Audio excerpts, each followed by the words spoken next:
Amigos míos, bienvenidos a bordo de este viaje de historias. Y hoy nos vamos a embarcar en una aventura que es en su naturaleza misma es truculenta y muy espectacular.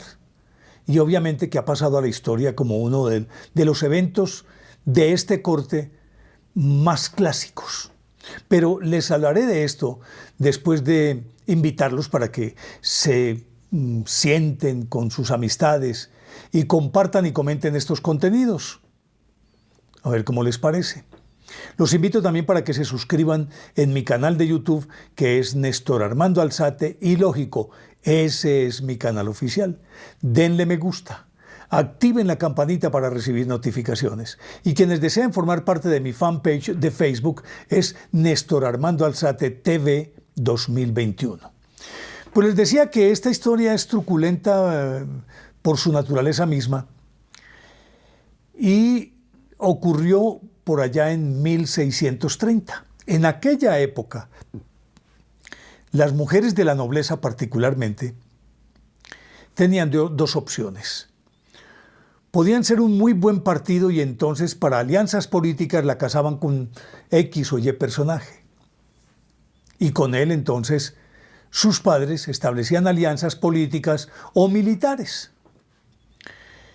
Difícilmente una mujer se podía casar por amor, eso no existía. O por lo menos en aquella sociedad no se contemplaba la posibilidad de que una mujer se casase específicamente por amor. La otra alternativa era que aquellas mujeres que no se casaban o porque no surgían pretendientes o porque ellas mismas eran traviesas que llaman, es decir, no estaban dentro del molde rígido de aquellas mujeres cortesanas que debían estar presentes en las fiestas y guardar ciertos comportamientos.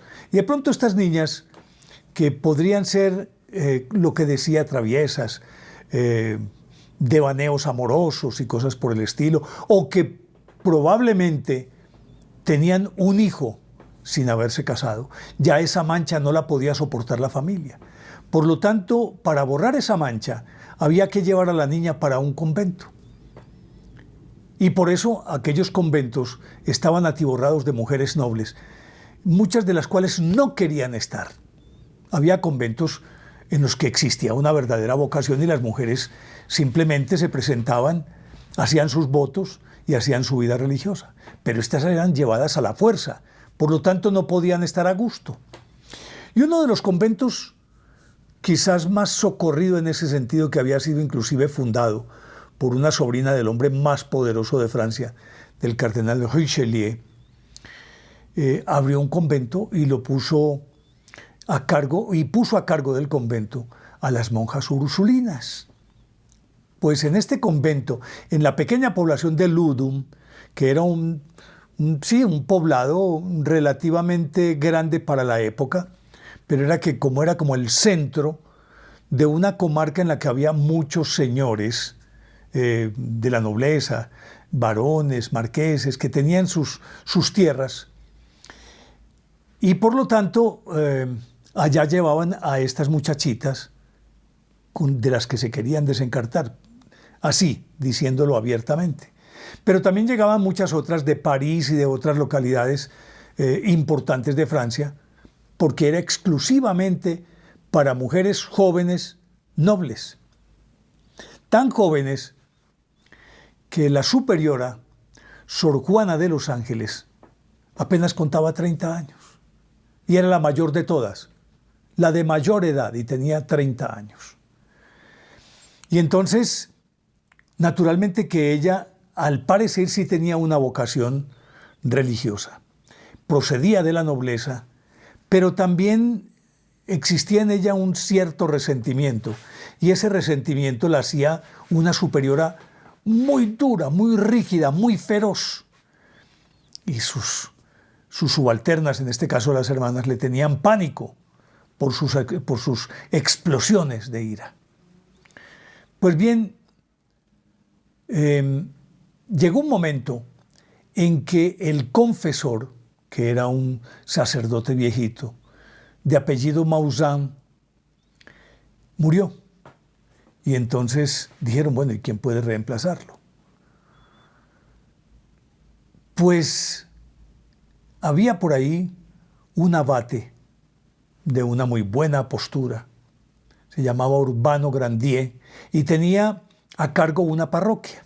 Era muy popular por sus sermones, era un hombre apuesto, era de fácil palabra, por lo tanto, para la época era un hombre atractivo. Pero en ese interregno, mientras murió el confesor Maussan y pensaron en el abate Grandier, en el convento empezaron a ocurrir unas cosas como muy extrañas.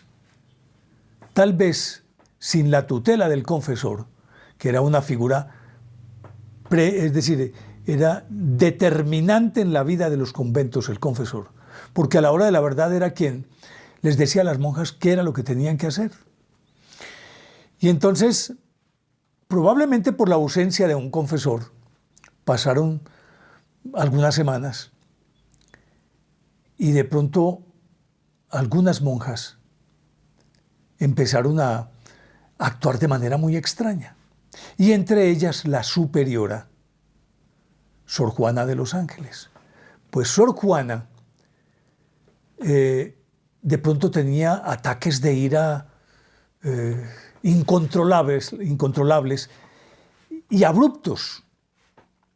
En otras ocasiones ella empezaba a reírse, a carcajearse. Les decía a las hermanas que el diablo la había visitado.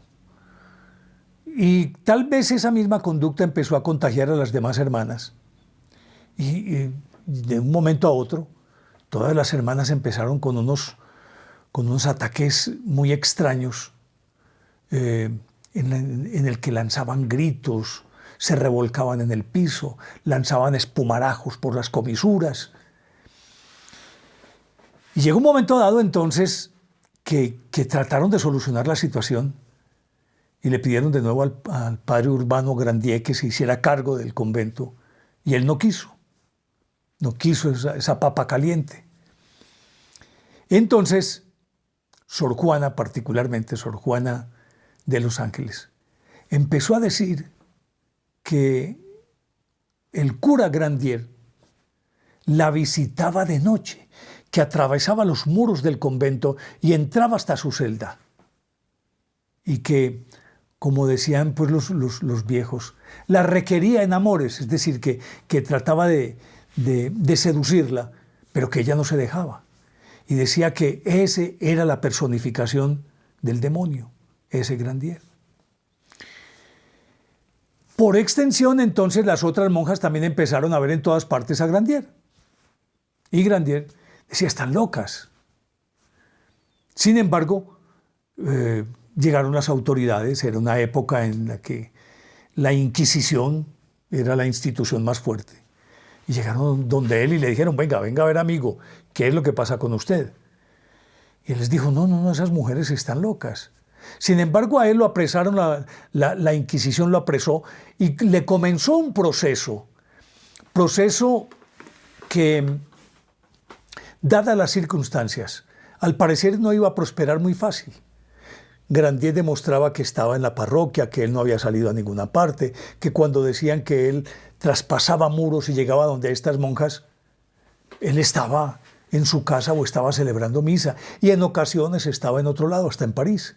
Obviamente que este argumento, dicho desde su racionalidad, era muy sospechoso para los inquisidores, porque decían, bueno, si es así, pero lo ven en el convento, entonces sí tiene que proceder de Satán, debe tener algún pacto, porque no de otra manera se puede entender que alguien pueda aparecer en dos sitios diferentes y al mismo tiempo. Sin embargo, él tenía pues amigos que eran influyentes, pero enemigos también muy poderosos, entre los cuales el mismo cardenal Richelieu, porque cuando Richelieu todavía no era el primer ministro francés, era superior o abad de un convento cerca de Ludum, y en una celebración religiosa, Grandier no le permitió a Richelieu ocupar el sitio de honor que él tanto añoraba o anhelaba en ese momento, y que por derecho propio le pertenecía a Grandier. Él no transigió con eso. Entonces parece que eso le produjo, digámoslo también con un término muy coloquial, ojeriza de Richelieu contra él.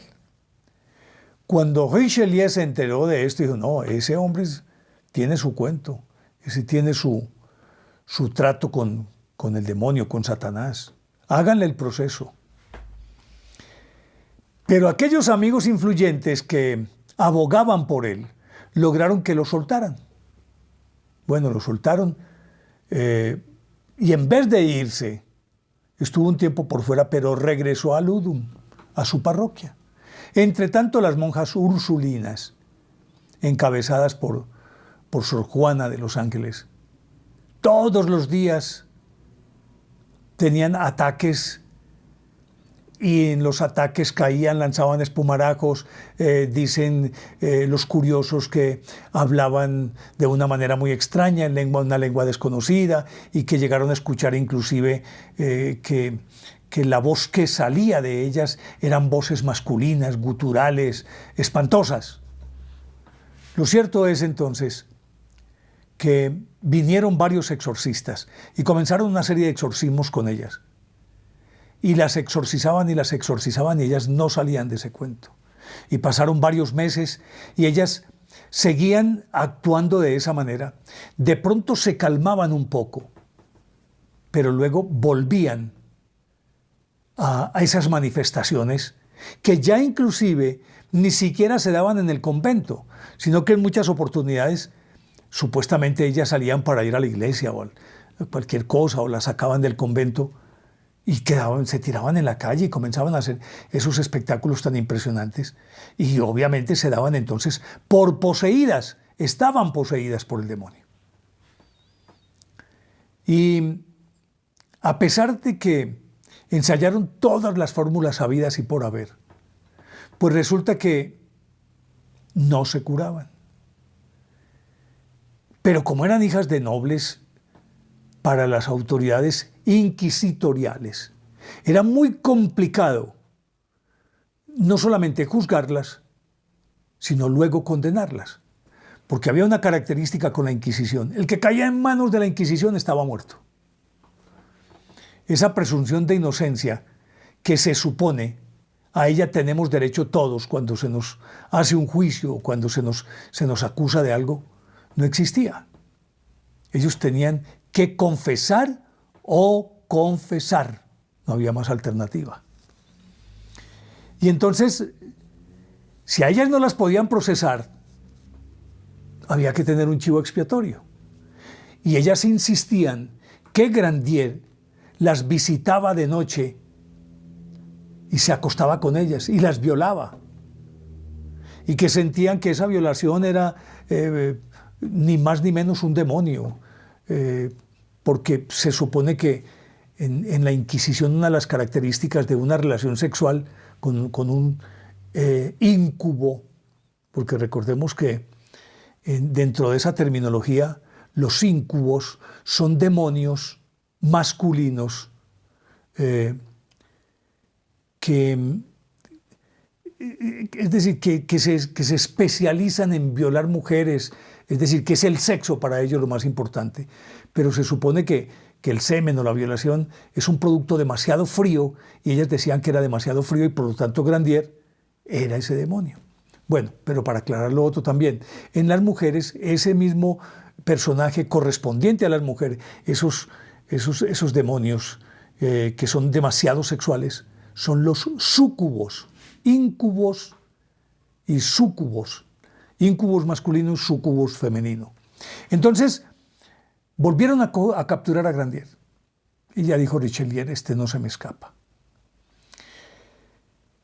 Y resulta que después de los interrogatorios, o que los interrogatorios que les hacían en la Inquisición necesariamente eran adobados con torturas.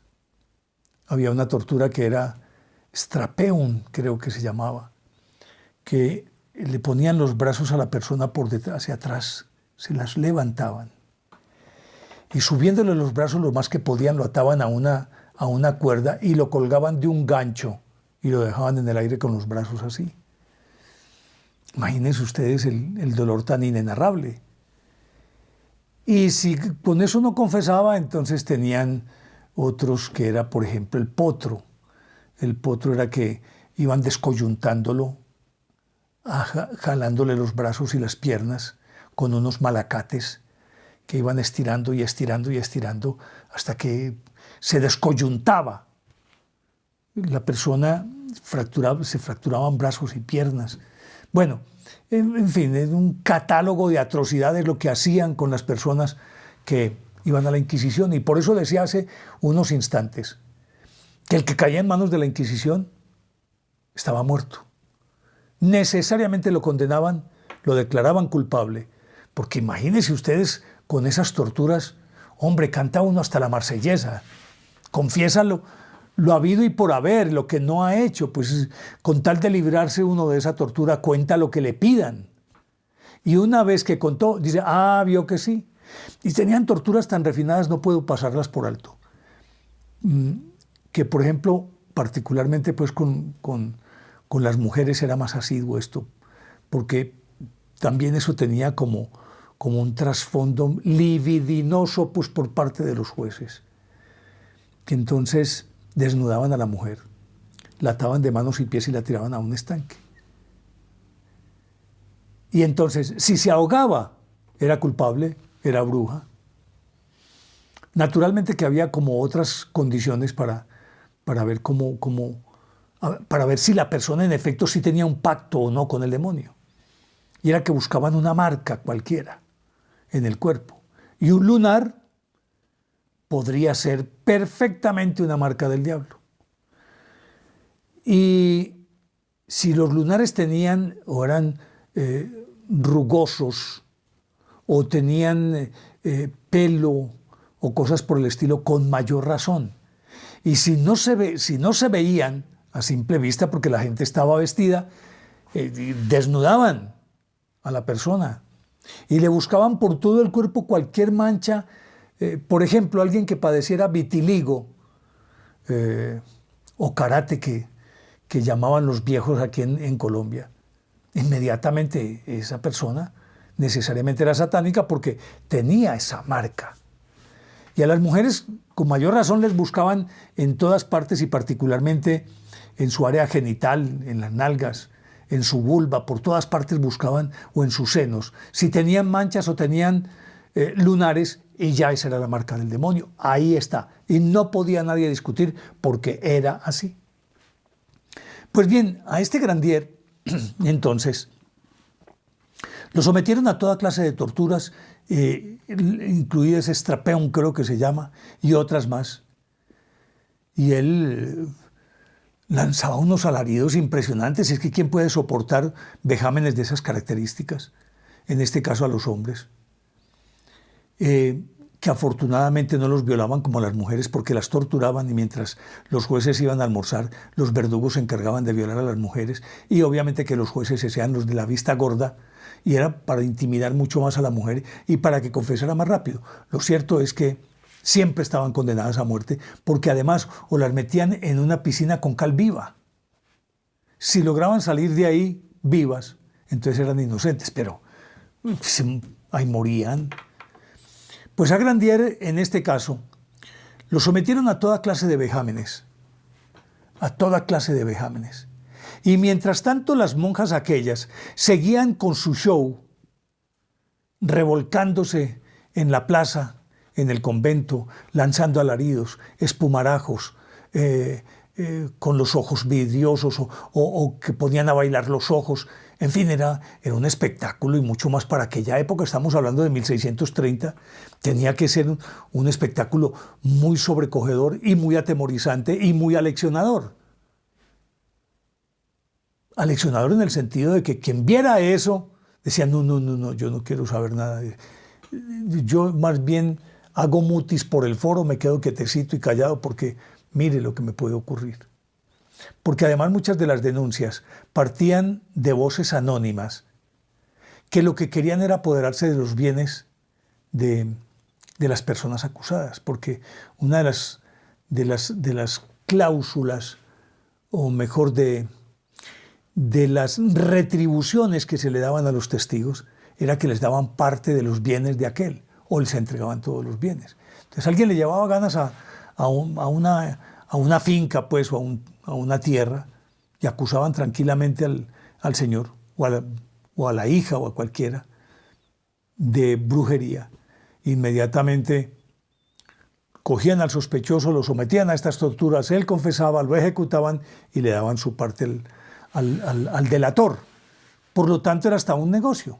Pues bien, aquellas muchachitas entonces seguían con su show, pero como ellas no las podían tocar por ser nobles, el chivo expiatorio fue Urbano Grandier.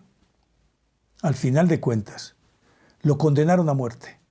Y Urbano Grandier entonces lo llevaron en procesión públicamente, amarrado, vituperado, le hicieron cualquier cantidad de cosas y él, protestando su inocencia, decía: soy inocente.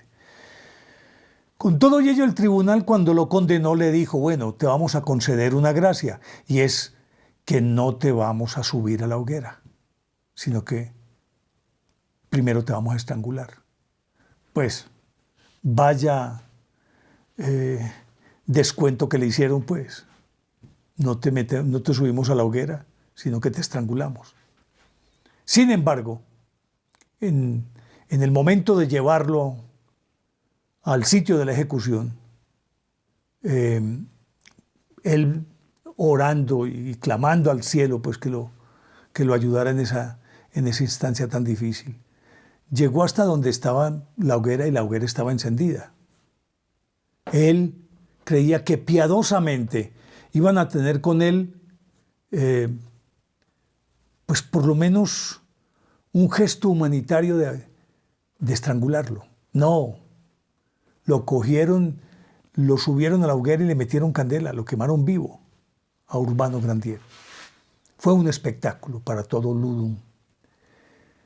Sin embargo, quedó en la memoria de ese pueblo. Pero lo más extraño de todo esto es que una vez que fue ejecutado Grandier, las monjas se curaron milagrosamente. Hasta ahí llegó la posesión. Inclusive hubo muchas voces de protesta, pero las protestas en aquella época eran demasiado tímidas, porque ¿quién le va a protestar a Richelieu, que se frotaba las manos mientras la ejecución de Grandier? Y fue una víctima de la Inquisición. Y entre tanto las monjas volvieron a su ritmo normal y nunca volvió a ocurrir nada. Del destino de quien inició todo esto, Sor Juana de los Ángeles, dice la historia, que terminó sus días en el convento como Madre Superiora y supuestamente en olor de santidad, pues casi que como una santa. Sor Juana de los Ángeles, aquella monja. Pues este caso del Ludum es uno de los que más se ha estudiado para reconocer los excesos de la Inquisición y la injusticia, y mirar supuestamente el fenómeno de la brujería o de las posesiones desde otra perspectiva. Hoy se estudia en universidades este caso para determinar qué tipo de trastornos psíquicos pudieron tener estas mujeres y cuánto se parecen a los que ocurren hoy. Pues les quería contar esta historia, espero que les haya gustado. Si es así, denle me gusta, activen la campanita para recibir notificaciones. Y les dejo la pregunta de siempre. ¿Les parece lógica o ilógica esta historia? Ustedes deciden. Chao.